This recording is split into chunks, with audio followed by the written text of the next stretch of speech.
Samantala, ang barko ng Philippine Navy nakaranas ng agresibo at mapanganib na maniobra mula sa mga barko ng China sa Baho de Masinloc. Brigada Kath Austria, ibrigada mo! Brigada! Live report!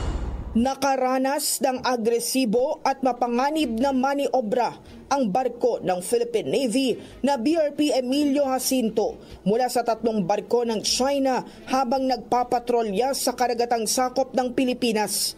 Ayon sa Armed Forces of the Philippines, nagsasagawa ng lehitimong maritime patrol ang BRP Emilio Jacinto nitong May 5, 11.8 nautical miles southeast ng Baho de Masinloc upang suportahan ang Bureau of Fisheries and Aquatic Resources at ang Philippine Coast Guard.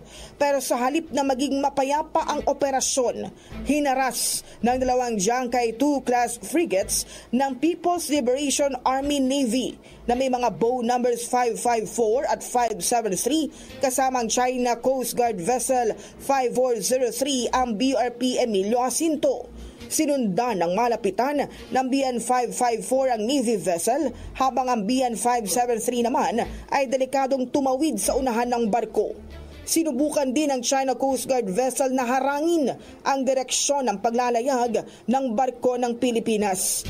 Ayon sa AFP, ang aksyon ng China ay itinuturing na mapanganib at maaaring magresulta sa banggaan.